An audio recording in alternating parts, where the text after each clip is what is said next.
So tonight, I'm pleased to introduce Louisa Treger and James Meyer to Politics and Prose. Treger earned her PhD in English at University College London, where she focused on early 20th century women's writing, and is the author of The Lodger. In The Dragon Lady, Treger tells the story of Lady Virginia Courtauld, a spirited, boundary breaking woman who lived in an era of great social and political change. Tsitsi Dangaremba, author of Nervous Conditions, writes The Dragon Lady is a daring blend of romance, crime, and history, an intelligent expose of the inherent injustice and consequences of all forms of oppression. Meyer is a curator in the Department of Modern Art at the National Gallery of Art here in Washington, D.C. In The Art of Return, Meyer turns to art criticism, theory, memoir, and fiction to examine our fascination with the 60s, specifically a long view of the 60s, one that includes the tumultuous events in the United States as well as the rest of the world. The art of this era, created by artists and writers born during it, shows us that the past becomes significant only in relation to our present, and that remembered history can never perfectly replicate the past. Alexandra Albero, author of Abstraction in Reverse, writes In this marvelously original, insightful, and timely book, Meyer draws from the work artists and theoreticians who have helped to shape late modern and contemporary art and effectively folds the legacies of the 1960s onto current artistic practices and concerns. Written with a literary flair and urgency that is at times breathtaking, the author's impassioned arguments, dialogues, and reinterpretations are at once inherently elusive and personal, and yet utterly convincing in the way they address questions that go to the heart of the artistic production today.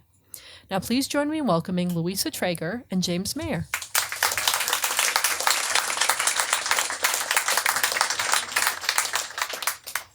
Thank you so much.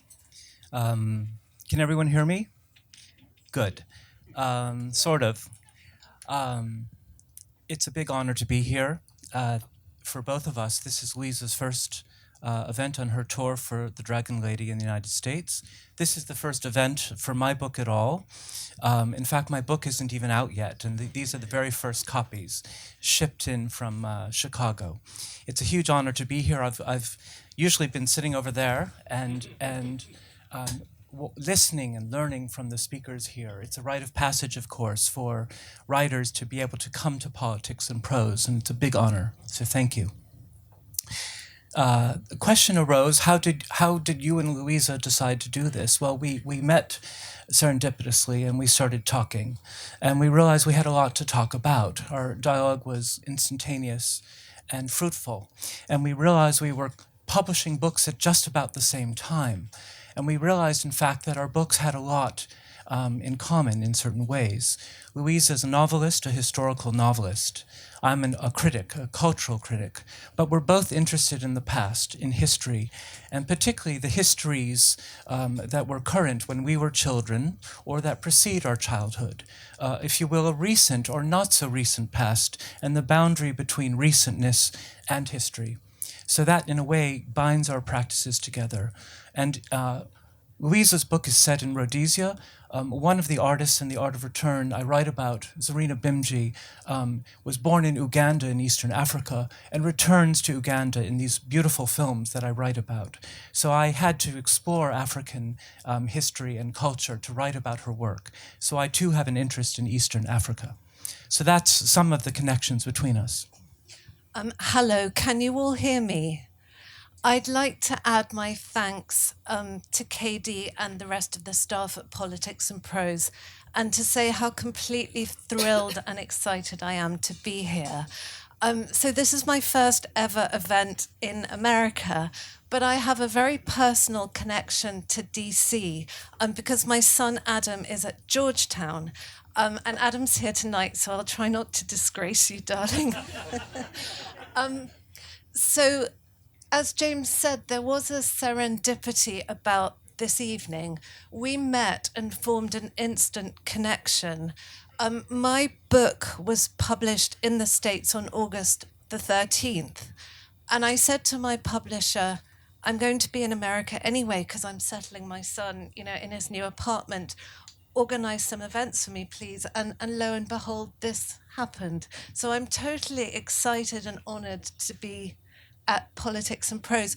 I'd like to tell you a little bit about the Dragon Lady, and then to tell you really how I felt about James's book, and maybe ask him a few questions about that. So as Katie said, the Dragon Lady, it blends fact with fiction to tell the story of Lady Virginia Courtauld. She was beautiful and rebellious, with a scandalous past and the tattoo of a snake running the length of one leg. Apparently it went right the way up her leg, and only her husband knew where it ended. After a brief, unhappy marriage to an Italian count, she wed Stephen Courtauld, a war hero, mountaineer, orchid collector, and heir to a textile fortune.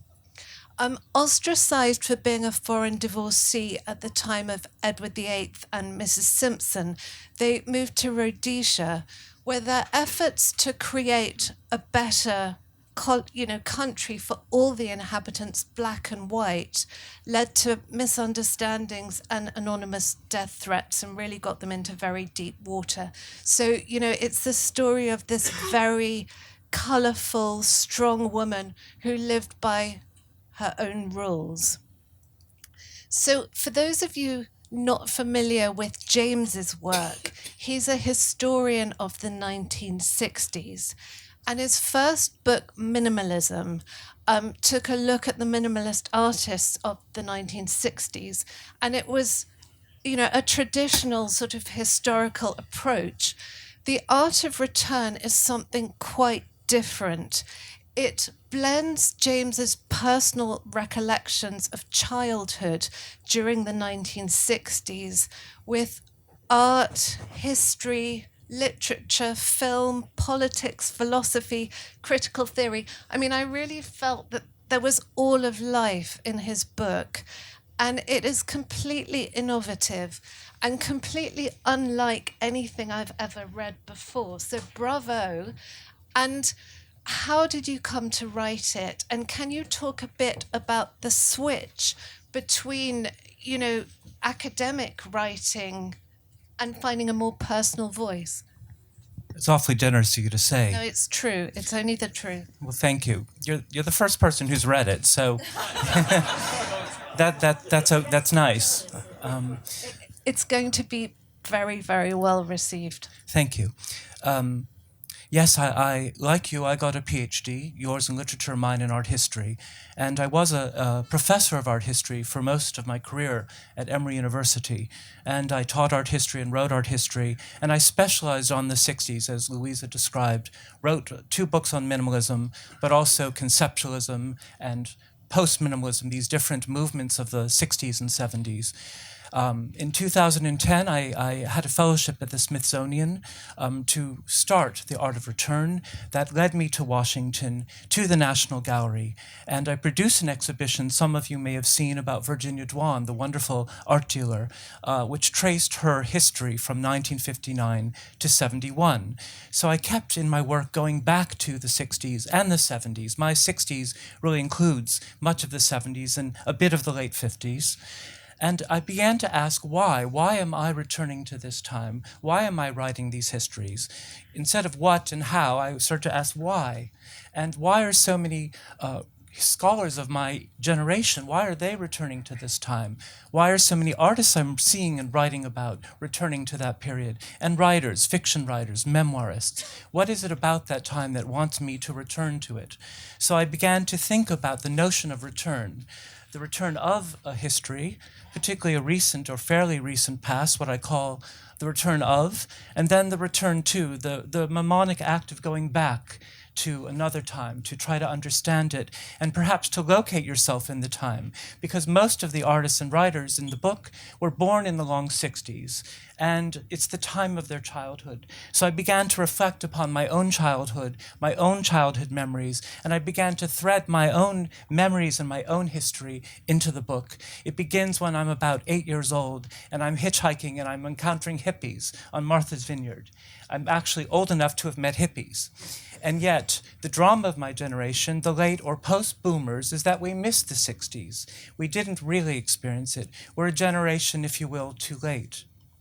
The book ends when I'm in my middle years, as I now still am, at the March on Washington anniversary in 2013, and the legacy of the Civil Rights era and in the time of the Black Lives Matter era. So that's the kind of narrative of myself threaded throughout the book, but the book encompasses 20-something artists and writers from around the world who are returning both in time but also to particular places that were of particular importance to them, to understand their childhoods and how they came to be, how they were historical subjects, how each of us are historical subjects, how we emerge in history in time. So that's basically what it's about. And you know, Louisa, one thing that struck me about your book is, you know, why Africa? Why the late 50s? What is it about that? I mean, you're from London. You grew up in London. What can you're returning in this book too? And yes, I am.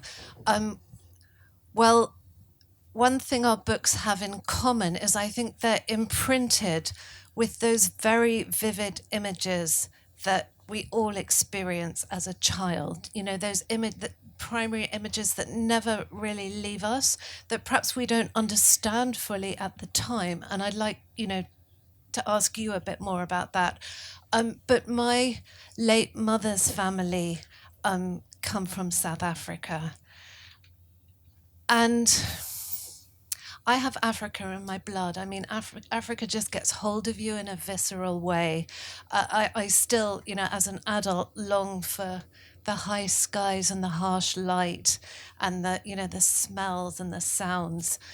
But at the same time, I spent time with my grandparents in Durban during apartheid. And children have a strong innate sense of justice, I think. And I witnessed things which I knew were wrong, but I didn't have the maturity to understand them. And part of that made its way into the book, both the, you know, the sort of attraction to the beauty of the land. And there's a character in it, Catherine, who is 13, so she's a bit older than I was. But, you know, she also encounters segregation in 1950s Rhodesia, and she knows it's wrong, but she doesn't fully comprehend it. And there's an interesting story about how I discovered this story of the Courtaulds, which links back to art. It's another thing that James and I have in common. The book really began with a question from a friend. Have you heard about Zimbabwe's secret Monet? It was 2016, and the painting was allegedly hidden in the vaults of the Harare National Gallery to keep it safe from Robert Mugabe, the president. Because of our family, you know, connections to Southern Africa, I found myself in Harare and went to the National Gallery, managed to see a few of the hidden paintings, wasn't given access to the whole collection, but saw works by Dürer and Renoir, and was told that Stephen and Virginia Courtauld donated a total of 93 works of art to the National Gallery of Zimbabwe. So it appears to represent a tremendously significant and valuable body of art. I wasn't allowed access to the whole collection. I encountered a high degree of secrecy, surprising for a publicly bequeathed collection. And I think the secrecy is an important part of the story. You know, it raises some very serious questions. Is the art hidden to stop it from being plundered? Or has part of it been seized already by Mcgaubey and his ruling elite? Is some of it adorning Grace Mugabe's living room walls? There's a high chance that the answer is yes. I think there's definitely a book to be written about the hidden art of Zimbabwe. And that led me to Stephen and Virginia Courtauld. And I was instantly hooked. I started researching their lives and just felt I had to tell this story.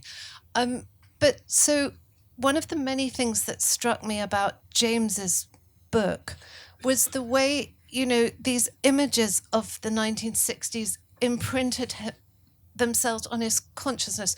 And some of them, were beautiful, sitting with his mom, listening to a rock concert and sort of smelling the marijuana. That was a very intimate and lovely moment. But you also spoke a lot about a photograph of the Kent state shootings, which you saw without understanding it in the same way that, I didn't understand the bad things I witnessed. So will you tell us a bit more about that? I will, but I want to talk about the bad things you witnessed. And I want to talk about how in your novel, Africa is really one of the characters in the book. The skies, the light, the land, the weather. One feels one is in this place and that you know that place very well. But also the apartheid that you witnessed when you were very small. In Louisa's book, racism is really documented as an emotional, a set of emotional relays, and as a social disease. Racism is a social disease, and everybody suffers from it in your book. Local Africa Shona people, but also every white character in your book suffers from racism. Yes, it's such a toxic environment and also a very sterile environment. And, I think every single character in the book was impacted by that for the worse. So anyway, over to your bad things. Yes, my bad things. Well, the scene that is being described is it's May 4th, 1970, and I have not yet turned 8. And I come home from school, and of course we watch TV after school, and there's this strange emergency kind of time has stopped, and there's just this image of, of course, it's black and white because my parents had a black and white TV set. We hadn't moved into color yet. And it's a lawn, and it's a chain link fence, and it's these kind of buildings. And I'm starting to hear about a place called Kent State. And I'd never heard of Kent State. I didn't know what Kent State was. I didn't know why this mattered. And ultimately, I recall seeing the photograph of the young woman with the corpse of the young boy. And it's sort of an iconic image, that one. Right, it's the photograph by John Philo. And but I didn't understand it. And in the scene, I reconstruct my sighting of that photograph, and not remembering that there was a dead boy there, as if my 7-year-old couldn't understand what that was, and trying to reconstruct how a child comes into an understanding of history, of what's happening around you, and not getting it. You didn't get apartheid. Of course, I didn't get a lot of things. We all don't get a lot of things. And I certainly didn't get Kent State. And of course, part 2 of my book is all about Kent State and all of the art that has been made around Kent State and around the figure of Robert Smithson, the great land artist who's of great fascination to me, who made an earthwork on that campus, a woodshed that he buried under dirt until the central beam cracked. He did this work in the winter of 1970, 3.5 months before the shootings. And that earthwork came to stand for a lot of people as a kind of image of entropy, of social breakdown. It's all decaying. And American society, as we all know, seemed to be falling apart after the invasion of Cambodia that Nixon announced, the students' riot. 4 kids are shot dead, 9 are wounded. Protests around the country, universities shut down, 100,000 people outside of the White House barricaded by buses. Nixon, as we know, going to the Lincoln Memorial in the middle of the night and talking to kids, and everyone thinks he's crazy, and giving a speech in the Senate to his valet. I mean, it seemed like everything was falling apart. This was all happening, and I didn't really know it. So I go back and I try to reconstruct it. And at the end of that section, I return, as many of the artists and writers I write about do, to Kent State. I go to Kent State, a place I had never been, but of course I had been there in my imagination for my whole life. I go to Kent State, and I walk Kent State, and I think about all the kids and where everything happened, where the shootings occurred. I see where each kid was shot, and that's it. So that's the ultimate return, and it comes late in the book. It's sort of as if the book leads up to that moment, to my encounter with my memory, and then the present encounter with Kent State. I was intrigued by what made you decide to focus on certain artists and certain events of the 60s, and which ones you decided to leave out, because that sort of inclusion or omission can really make or break a book. Your connection with Robert Smithson felt very personal, although you never met him. Could you tell us about that connection? Robert Smithson. So there's a scene in the middle of a book when I'm, thank you for asking, a graduate student, and I'm in my late 20s, and I'm meeting the great artists of the 60s about whom I'm writing my dissertation, and I meet Donald Judd, and I meet Carl Andre, and I meet Nancy Holt, Smithson's wife, and I meet Anne Truitt, and so on. But Smithson had died, and so many of the great artists of that period, musicians, Janis Joplin, Jimi Hendrix, so many people died young from the period, so many of those icons, and so too Smithson had died young. And the memory of him was yet so alive. It's as if he had died yesterday when you're with people who knew him. And so my text is about sort of having not met Smithson. That feeling of missing, of having missed him. Of having missed him. And yet, you're spending time with people who knew him, and what do you call him? Do you call him Smithson? Do you call him Robert? Do you call him your husband? Do you call him Bob? You're calling this guy Bob, and you didn't know him. So it's really dramatizing the drama of my generation that we missed. We missed so much that came before us. We missed the revolution. Yes, it was the feeling of having just missed something momentous. There's a very moving passage in James's book that actually made me feel a little bit teary to read. He became friendly with Nancy Holt, Smithson's wife, and went to visit her in a hospital when she was dying. It's a very, very emotional passage because she deals with her death with such grace, and such courage, quiet courage. And she gives James a gift, her parting gift. And suddenly in that moment, I'm actually getting goosebumps talking about it. In that moment, what matters is the present. It's not Smithson who was. It's the now. It's all about James and Nancy and their connection. Well, I won't divulge the crime that happens in your book, but you have just divulged that it does take 300 pages to get to the present. And sorry if that was a spoiler. That's all right. But thank you. And what I wanted to ask you, actually, so you've had a remarkable trajectory of your own, and you are a classical musician, and you have a PhD in literature, and then you begin to write novels, historical fictions. How do you get to becoming a novelist after that fascinating itinerary? Well, actually, being a musician was the best training for writing, not least because it gives you the discipline to glue your butt to the chair and spend hours on your own honing your craft, which is really what it's all about. But I think music training is all about precision. It's about the perception of minute acoustical differences, and I think that makes you very aware of the nuances of language. And then in addition, there are so many parallels between music and writing. Think about rhythm, dialogue, the way the instruments, say in a Mozart string quartet, interact, that's dialogue.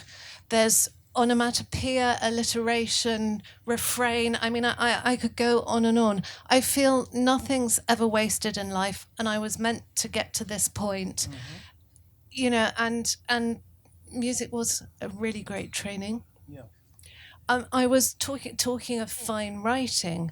I was because I'm a novelist, so that's what I respond to. I was really struck by the power and the clarity of James's writing. Would it really embarrass you if I read a little bit, or would you rather I didn't? Whatever we want to do. We're having a good time. I hope you're having a good time. That's what matters. Well, as James has said, he wrote about Africa, about the filmmaker Bimji, her family were exiled from Uganda when it sort of descended into violence, when it was becoming a post-colonialist state. And James described the film, and, I wrote about Africa, so I guess this passage really made a huge impression on me. He's describing the film, but you actually feel like you're there, witnessing the scene. The city is dead. Inside a courtyard, the camera is high up underneath the ceiling, as if a viewer's head had been shoved into this tight space. Old shoes hang in a window. We hear a child crying. Coal embers burn to the rat-a-tat of gunshots. Then the patter of rain, the rapid breath of a woman shivering.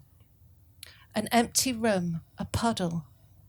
Bimji's interiors are never clean. The elements have invaded, causing things to decay, to fester, to smell.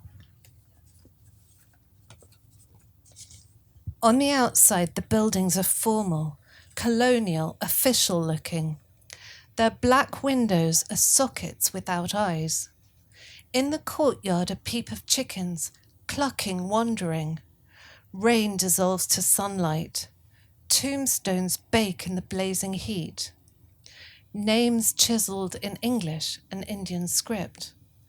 The old headstones lean at odd angles, ruins of a lost world. I mean, that is poetic, pretty powerful stuff, isn't it? So, can I ask about future plans? Are you going to write another book, new exhibitions? What's on the cards next? And you too, please. What's in the cards next is an exhibition. One of the chapters in this book is about what I call doubling, reenactment, the art of repeating an event from another time. And we've all know about Renaissance fairs and reenactments of events, but there's a great vein of work I described that reenacts 60s events, 60s speeches, people re-speaking Stokely Carmichael or Mrs. King's speeches, or reenacting Vietnam War battles in the pine forests of Virginia, photographed by the photographer An Mei Lee. So I call this temporal doubling.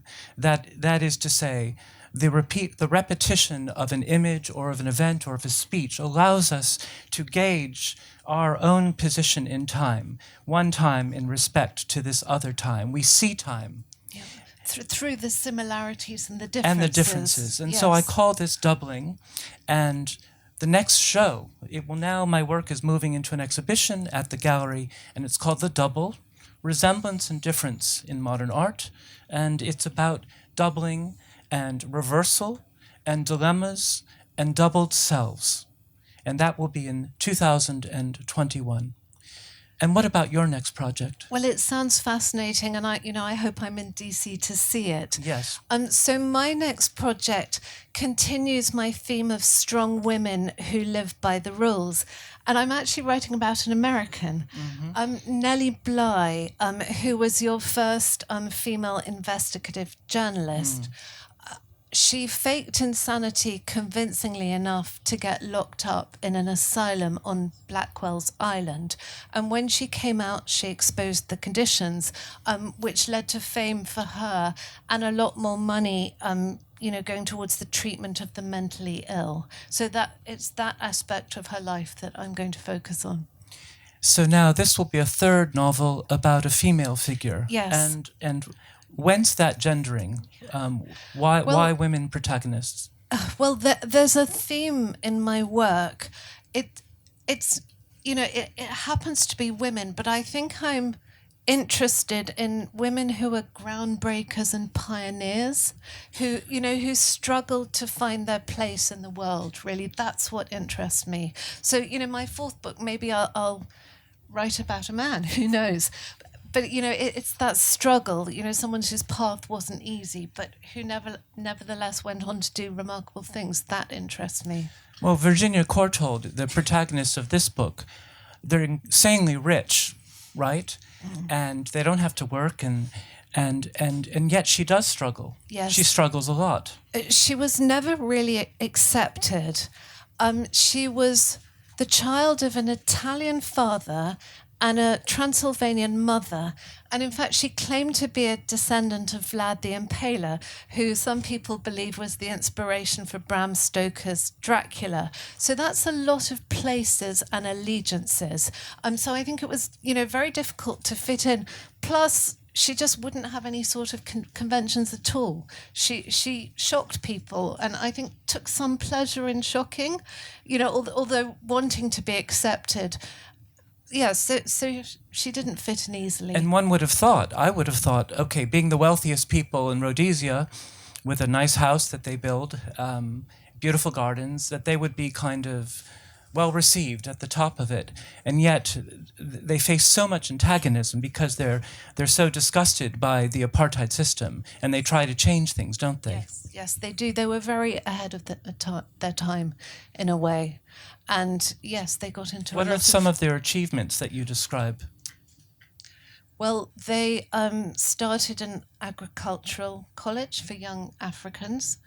They started a home crafts school, but they wanted to enrich the culture as well. So they were instrumental in the development of the National Gallery in Harare. And the first theatre, too. Yes, the first theatre. So they really were transformative figures. Yes. And they brought their African staff to the first night of the theatre and caused an uproar. Well, I think that it's time to now open it to the floor. And if anyone has any questions or thoughts, we're happy to keep going, but people might want to ask us something.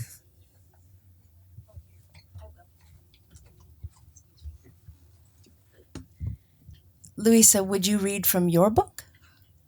Yes. With pleasure.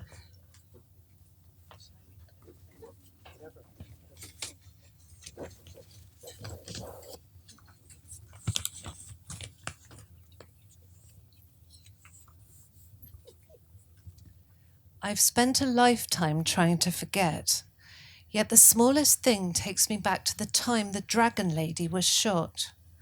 I was 13 years old and living on a forest reserve near the Mozambique border. My father, a naturalist and forestry consultant, visited her regularly, but it was the first time he had taken me. Her house was long and low and painted white, with a turret on one side. It was like a castle in a storybook, unexpected and incongruous in a remote Rhodesian valley. The interior was all hushed, cool spaces, and we had to wait a long time for the Dragon Lady to see us. At one point, her husband Stephen came to talk to us. He had a stern face, but there was a glint in his eye, while he spoke to Dad about the new trees he had planted. I had a boy's comic tucked under my arm, and he wanted to know why. Kathy doesn't like girls' things, Dad told him. She plays with tin soldiers and a train set. My father's words caused a pang. I'd grown out of trains and soldiers a long time ago, but he hadn't noticed. I was about to retort that I was too big for toys, but I saw Stephen was smiling. He found it funny. He left, saying that he had a meeting in town, but that his wife wouldn't be much longer. We sat in silence. It was hard not to fidget, and soon Dad suggested I go outside and have a look around. I walked onto the veranda and down a flight of steps and found myself in a never-ending garden. It was beautiful and eerie, not like a garden at all to me. My school friends had gardens with mowed lawns and tidy hedges. This was wilderness with paths and deep shade, dense with trees, ferns, and flowering creepers. Under the spreading branches of an old cypress tree, I stumbled against a protruding object and nearly fell. Righting myself, I looked down and saw a moss-encrusted grave so small it could only have belonged to a young child. There was no headstone or inscription. The only decoration was a posy of white roses made out of porcelain. A cloud slid across the sun, shrouding everything in a gloomy light. The wind came up, making the tree branches writhe back and forth. The dry rustling of their leaves was like a whispered warning, and a chill snaked up my spine. Turning away, I hurried back to the house in time to see Dad and the dragon lady exiting the back door. I stopped at the edge of the lawn to watch them. Her real name was Lady Virginia Courtauld. Dad called her Ginie. She was gesturing and calling to a gardener to show him something. Tall and thin, she wore a long-sleeved blue dress. Her face was in shadow under a large hat. Beneath the swish of her dress, I could make out the infamous tattoo. It was this that had earned her the nickname Dragon Lady, though the creature on her ankle was in fact a snake, a savage thing heavily inked in black, its head rearing up, jaws open, ready to strike. People whispered that it went from her ankle right the way up her thigh, and no one but Stephen knew where it ended.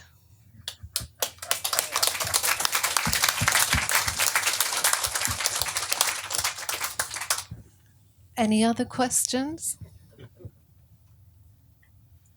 Is there a relationship between this Virginia and the Courtauld Institute, and are there any descendants?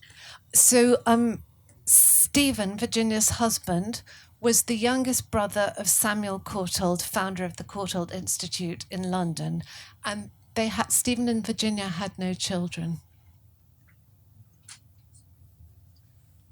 Thank you both, and James, I want to say thank you for the Anne Truitt show that you guys put on. I'm same late baby boomer, and I was lucky enough to be exposed to Anne Truitt's work as a child. So going to your show pretty much puts me in this sort of situation you're describing. Can you talk a little bit about the differences as a child? It's sort of mysterious, it's boundless. There's a whole different kind of experience than going to art gallery, learning about her place in the art world, and then thinking back to those times. So when you return, it's obviously a very different experience. Can you talk about that process? Well, I wouldn't dream of reconstructing your childhood encounters, which you just described so well with Anne's work. I actually arrived at Anne's work quite late, very much as an adult. But I recall as a child being extraordinarily befuddled by minimal type abstraction. I didn't understand it at all. And my father, who was an art collector who liked figurative art, didn't understand it at all and was quite hostile to it. And so my experience of that kind of abstraction as a child, maybe around 1969 or 70, was a negative one. And I've often said it was my parents, particularly my father's hostility, his animus toward minimal type art, that incited my interest in it. And literally spent much of my career becoming a specialist in that which my father didn't like. Now, the second book, the book we're here to discuss, my father didn't like the 60s either. He didn't like the nude sunbathing on the beach around us. He didn't like the students at Columbia invading the president's office. He was scandalized by what was happening in the country. He had fought in World War II and was a patriot. And he had worked very hard to get his education. He did not come from privilege. And he looked at the middle class, generally white kids who were protesting against the war on Ivy League campuses as spoiled and entitled. And so there was this generational difference between my father and what was happening on the campus that I was trying to absorb and didn't understand.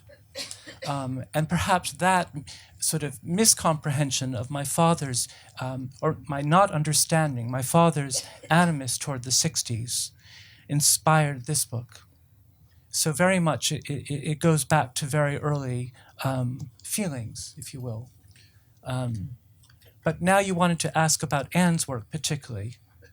More the process of returning, now looking, she's now been placed in this historical context. I'm an adult, so it's a very different experience.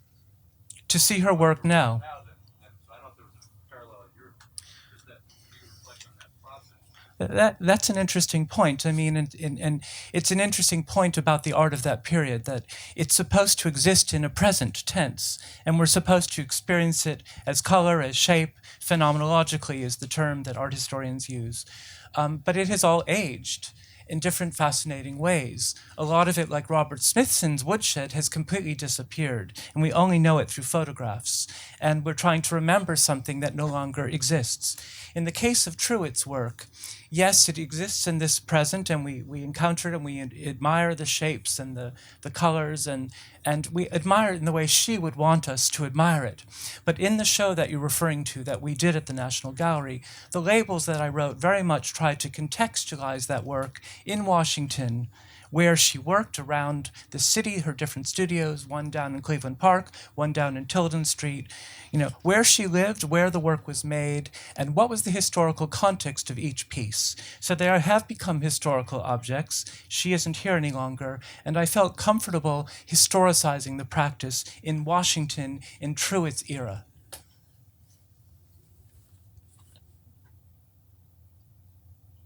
Anyone else?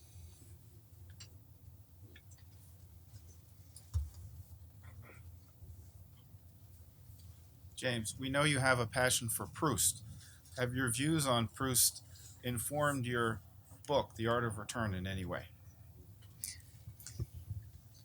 Louise and I were talking about that recently. Yeah, that's such a great question. Thank you. Like many people, I have an extravagant admiration for Proust. He is my favorite. But one thing I think any writer has to understand, I think it's Adorno who said that Proust does us the good favor of not allowing us to think that we're brighter than the author. Something like that he's so much more deep and brighter and vaster than any writer could try to accomplish, although people have tried. That the way to make Proust important or useful for your own work is to not bother, not even try to do that, to do it your own way, to write your own narrative. And I've done it my own way. It's not at all like or anything resembling à la recherche du temps perdu, but that desire to return to the time of childhood. His book opens with childhood. And his fascination with memory. There are many types of memory in Proust, and the most famous is involuntary memory, the Madeleine that triggers the memory of being with his great-uncle, back at Cambrai. But there are other types of memory in Proust that don't get as much play, one of which is the lady in pink. Do you remember that scene? The lady in pink is a fashionable woman he sees in his walks, and he doesn't understand her. She doesn't understand the man she's with. Who are they? He's a child. Well, later on, we re-meet her, and she is Odette de Crécy, and then she becomes Madame Swann, and the man with her was Charlus, the Baron Charlus, her friend. And so this memory of the lady in pink sticks with him. He sees it, he doesn't get it, and then he finally puts the pieces together and he meets her in person, and it becomes more real, and the memory continues over time. And if I may say, I feel like you absolutely found your authentic voice, in this book. Well, it took a while, like about 20 years to find one's authenticity. All good things are Yes. worth waiting for. Thank you. The other image in Proust that's useful, that's important to me, and Louise and I were talking about this. There's a scene where when Marcel is walking in the Bois de Boulogne with Madame Swann and Monsieur Swann, and they meet this sort of old woman, and she's wearing this bonnet, and she's dressed in the style of the 1830s and the 40s, and it's 1890. I mean, it's the 90s when Proust is a child. And who are you? And this is the Princess Mathilde. Swann whispers that she's Napoleon's niece. And so here we are meeting Napoleon's niece, and history is overlapping. She is a living embodiment of the 30s and the 40s. She knew Napoleon. She knew Alexander II. Marcel says, "Did you know Alfred de Musset, madame?" "Slightly, monsieur." Like, she knew Alfred de Musset, and it's 1890, and Musset has been dead for 30 years. So that the way history is bleeding, periods are bleeding into one another, is of great interest to me. And the Art of Return book is about that. It's about my encounters with these embodiments of other eras, that when I met the artists of the 60s, I was meeting somebody who had, known Duchamp, or somebody who had studied with Leger in Paris in the 30s, that the whole sweep of time was sort of becoming apparent to me in my encounter as a young person with these embodiments of the 60s. And my fascination with Smithson is precisely that. I missed him, he's gone, but I befriend his wife, his widow, and she, in a way, is my Princess Mathilde. And if that makes any sense. You make the point in the book that we're all historical. We're historical beings, we're part of history. Whether we like it or not. And so there's a modernist idea that children are the people who have the freshest impressions of nature, that everything is fresh when you're a child. But I would say that we also are freshly imprinted with history and culture, not just nature. So also you make the point in your book that as a child, that sort of vividness, it feels like an eternal present, doesn't it? And we don't know as children that actually it's fleeting, it's already bleeding into something else as we live it. And here you are in your book returning to this long ago time that wasn't so wonderful, but yet had a certain beauty, and it's what you knew. And at the same time, so I'm writing about Rhodesia during colonialism, but, behind that is the sort of Victorian colonial expansion and 2 world wars. So I think, any art, writing, or life, it's historical. Thank you, Neil. Anyone else? Come on up. Sorry to do this twice. We were delighted. We were at dinner last night, and they were playing all this great music from the 70s, but they played For Dead in Ohio. And all of a sudden, everyone at the table sort of stopped, like my brothers and I. And we didn't discuss it, but hearing you talk about it just now, I think maybe that's why we didn't discuss it, because as children, it was such a horrific thing. And just hearing that song, I think, reminded us, and hearing you talk about this, that it is a memory that's seared in all of us who lived through that and didn't understand it. Thank you. One of the things that I've discovered in this research is, first of all, you don't have to literally be a 60s child to be a 60s child. So, when I present this material to undergraduates today, they're just as interested, really, as we are. And but they received it secondhand, whether they're the children of 60s children, they're basically the children of people my age. But James, can you talk a bit about the hold of the 60s? I mean, what was it, both on you and on our collective consciousness? Why is it such a resonant decade? Well, I think, it's a revolutionary era. It's a period of revolution, and it's the last revolutionary era. I mean, we've had extraordinary years, 1989, the Arab Spring in 2011, September 11, 2001. We've had, seminal years since 1968. But the 60s is a global revolutionary period. It is the end of colonialism in Africa. It is the emergence of the civil rights movement, the feminist movement, the GLBTQ movement, the modern environmental movement, a leftist critique of late capitalism. So many of the identity movements and of our politics sort of surface then. But on the other hand, it is, of course, the emergence of a new right, what Nixon describes as his silent majority of voters who vote him in 68, and a certain kind of reaction or dislike of the 60s and dislike of the left and dislike of the identity politics that is still very much playing out right now. So those are some of the ways the 60s remains this kind of, has this hold on us still. What, Christina?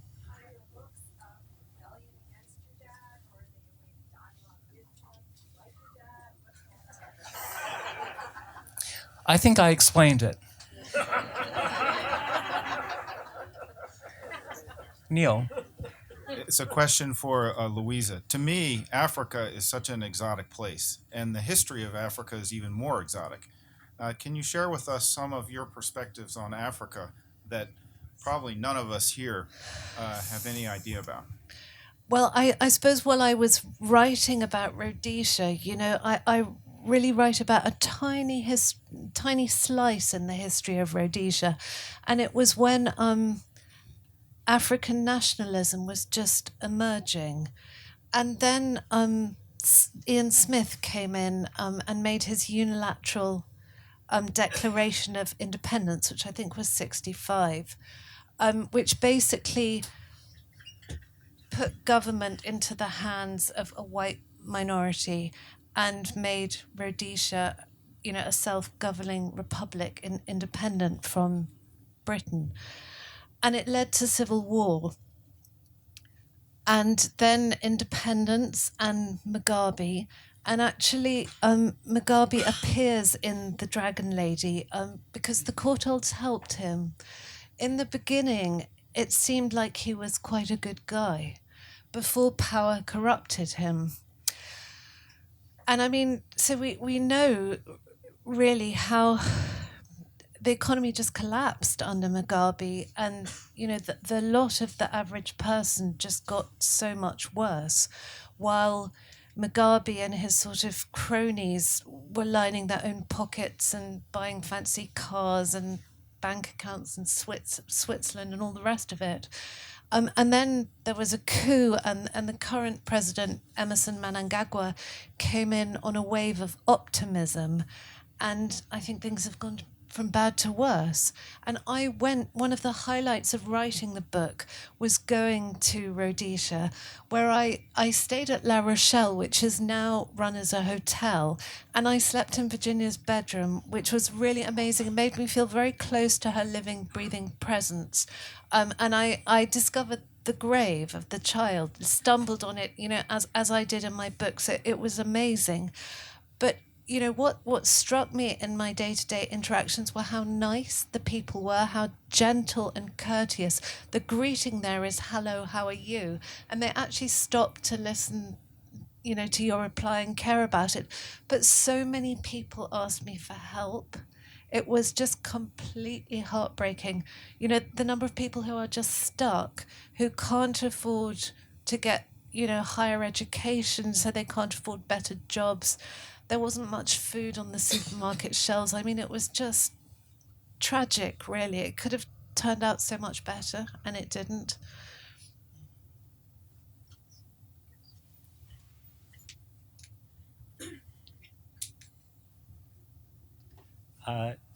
Jamie, and I can call you Jamie because we've known each other that long. I'm curious if you believe that the visual and photographic recording of American history through vehicles like Life magazine impressed that period more on us all as children, because and empowered photographers really to convey often subversive messages because they wouldn't otherwise be believed in ways that captured our imagination as children.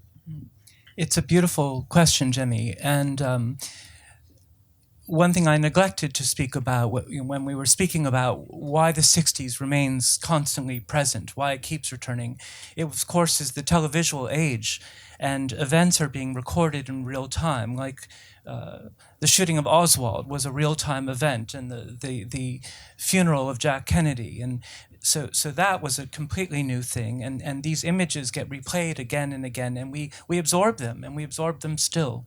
And certainly photography, certainly the glossy mass magazine like Life magazine, and other magazines that circulated and that sort of recorded history at the moment and that we absorbed. And in fact, in my book, there is an artist I describe called Vic Muniz, very well-known photographer, who grew up in Sao Paulo, but saw these images circulated in magazines, and then ended up producing a series of works called The Best of Life, where he took this volume, collected a set of photographs from all those Life magazines, the really iconic images. Many were of the 60s, like John saluting and the moon landing that happened 50 years ago, those sorts of iconic images. And he lost the book. It somehow got lost, and then he drew them from memory.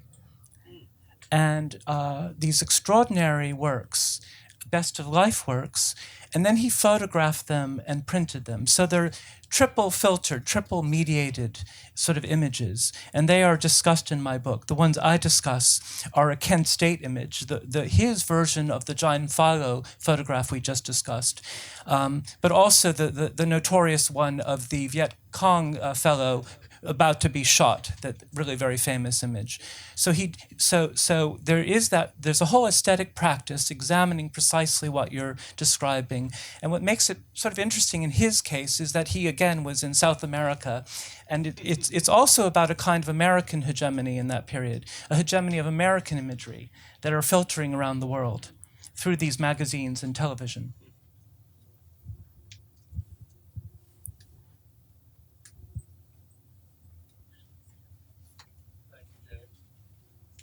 Question for you. There's a marvelous remark made in a novel by Julian Barnes, which is most of it, it's addressed to my generation. Most of us experienced the 60s and the 70s. Does this book cause you to reflect differently on the nature of legitimacy in writing cultural history in general? Could you explain? Well, you're talking about reconstructing a moment which is, in a certain sense, you have a marginal connection to, which is sort of part of living history, but a part that has to be reached back for to an era of misunderstandings, as you put it. So this, in a certain way, should be a sort of measure or a template for what it means to write history in general, for you having a history of writing cultural history in general. I wonder if it's changed your attitude towards the nature of, well, let's say, has it changed your attitude towards the kinds of projects you'll elect in the future? I'd rather stick with your first question. Rather than move into the future, how has it? I think it has. I think the two books, as Louisa and I have discussed, one is a kind of chronological narrative of a single movement from 59 to 68, a straightforward, complicated history of how minimalism emerges. This book is rather reflecting on the narratives, on narrativity itself, and how our understanding of that period is utterly mediated through the narratives of it, that there's no one way to tell the history of the 60s. All of these artists and writers are telling different stories of the period. We each have our way of recounting that past. So rather than there being a single unary third-person narrative, as the first book has, this book has many voices, many kinds of practices, including my own personal recollections. It's a kind of, it's about a refraction of differences, of different narratives. So yes, it has. But does that mean that the legitimacy of this book depends greatly on the nature of the 60s as a phenomenon? What do you mean by the legitimacy of the book? What is Its claim to unfold the period? Can it be? It doesn't unfold the period. It doesn't unfold the period. It asks what the 60s means and why we keep returning to that period and how it returns. It's not a history of the 60s. It's how the 60s signifies and how we narrate it. Clear. Thank you.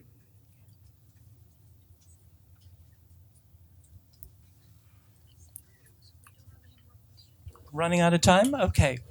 Well, thank you so much. Thank you for having me.